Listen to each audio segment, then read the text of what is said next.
Hello everyone. The question says let AP A semicolon D denote the set of all the terms of an infinite arithmetic progression whose first term is A and common difference is D which is greater than 0.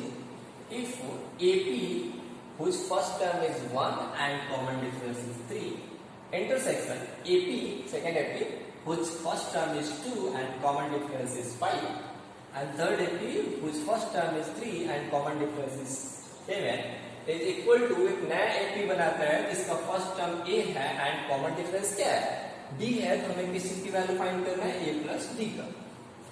तो जो concept हम लोग use करेंगे, जैसे कोई अगर AP है जिसका फर्स्ट टर्म A है एंड कॉमन डिफरेंस D है, तो हमें क्या पता है इसका अगर हमें nth टर्म निकालना है तो हम लोग को क्या पता है, फॉर्मूला क्या होता है A plus n minus 1 into D. And intersection का मतलब हम लोग क्या जानते हैं, कॉमन पार्ट। ओके ओके, तो इससे ये सवाल सोल्व हो जाएगा। अब देखिए, अगर इसे हम फर्स्ट एपी मान लेते हैं और इसे सेकेंड एपी मान लेते हैं और इसे थर्ड एपी मान लेते हैं, तो इस तीनों एपी का जो कॉमन पार्ट को मिला के इस न्यू एपी बना है, और उस एपी का हमें फर्स्ट टर्म और common difference let Tm is equal to mth term of first AP. क्या होगा बताइए, A plus m minus 1 into D is 3। So ये वैल्यू क्या हो जाएगा, 3m minus 3 plus 1 is equal to minus 2 n। इसको हम लोग कहते हैं nth term of second AP. क्या होगा देखिए, first term A n minus 1 and common difference is 5, ये मल्टीप्लाई है। तो देखिए 5n, यहां से हमें क्या मिला 5n माइनस 5 और plus 2 is minus 3 and TR will be rth term of third AP. इसके फर्स्ट टर्म क्या दिया हुआ है, 3 plus r minus 1 into D की वैल्यू क्या है 7 है। इसे हम लोग क्या लिख सकते हैं, 7r minus 7 plus 3 is minus 4। This is 1, this is 2 and this is 3। अब बताइए, अकॉर्डिंग टू क्वेश्चन क्या दिया हुआ है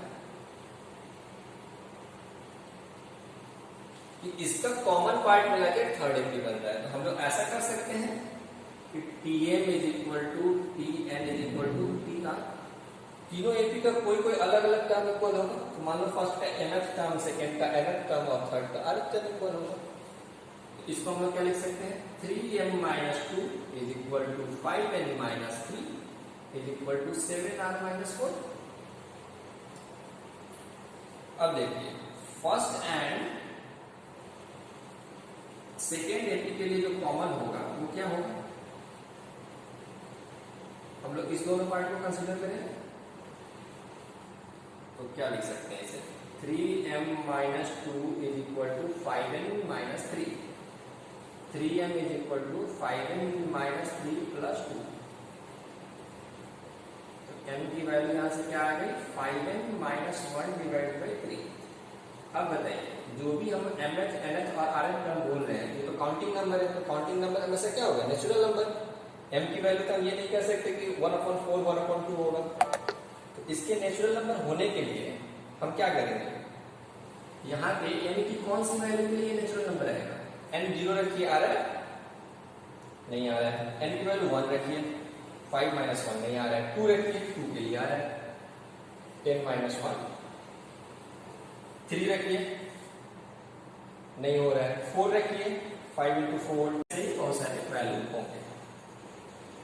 अब देखिए, अब हम लोग सेकेंड चेक करते हैं, सेकेंड एंड थर्ड एपी के लिए। सेकेंड एंड थर्ड एपी के लिए कॉमन क्या होगा, तो देखिए सेकेंड एंड थर्ड एपी के लिए जो कॉमन होगा वो होगा 5n minus 3 is equal to 7r minus 4।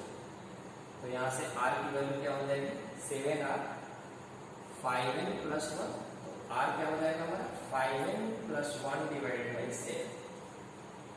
n की किस वैल्यू के लिए फिर से r जो होगा नेचुरल नंबर आएगा, बताइए। n की वैल्यू हम 1 रखते हैं, 5 नो 2 रखिए, 10 प्लस 1 नहीं, 3 रखिए, 15 प्लस 1 नहीं, 4 रखिए, 5 इंटू 4 21, ओके 4, 5 रखिए, 5 नहीं, 6 रखिए नहीं, 7 रखिए नहीं, 8 रखिए नहीं, 9 रखिए नहीं, 10 रखिए नहीं, 11 रखिए, 55, 11 55 प्लस 56, ओके 8 इंटू 7 56, ओके 11। तो हमें यहां से कौन सा पार्ट कॉमन मिला, मीन्स कॉमन n के लिए, n इक्वल टू 11 के लिए जो है ये AP, n इक्वल टू 11 के लिए होगा हमारा वैल्यू, तो क्या होगा, यही फर्स्ट टर्म होगा।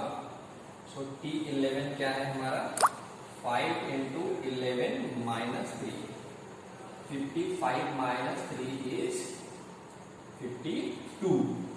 और हमें कॉमन क्या निकालना है, कॉमन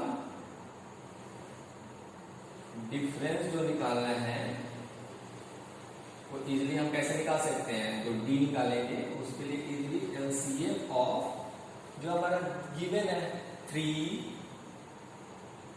5, 7 का LCM हो जाएगा कॉमन डिफरेंस। तो क्या होगा इसका LCM, 3 into 5 into 7 is 35 into 3 is 105। तो हमें रिजल्ट क्या चाहिए, a प्लस डी की वैल्यू चाहिए, तो a प्लस डी की वैल्यू लिख दीजिए, क्या होगा 52 plus 105, so this value will be 157। ये हमारा रिजल्ट होगा 157। Hope this answered your question, thank you.